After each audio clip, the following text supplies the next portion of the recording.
කියන්නේ name manage. මොනවද name manage කියන්නේ?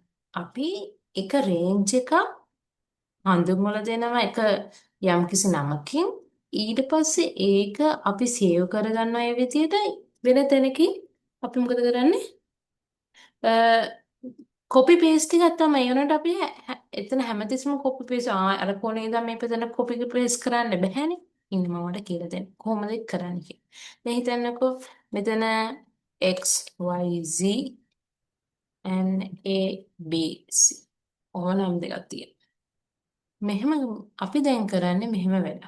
ෆෝමියුලා එකට ගියා, name manager ගියා, new ගියා. මෙන්න අපි මේකට name එකක් දාමුකෝ names කියලා. මෙතෙන්ට අපි දාන්නේ මෙන්න මේ දෙන්න. හරි අපි සිලෙක්ට් කරගත්තා අපිට ඕන එක්කෙනා. ඕකේ. හරි. ඔන්න names කියලා එනවා. close. දැන් අපිට ඕන මේ හරිය එන්නේ ඒකව ගන්න. then equal mark names කියලා ගහපුවම ඔන්න ඒක එනවා. ඒක ඩබල් ක්ලික් කරලා එන්ටර් කරන්න. අන්න ආවනේ.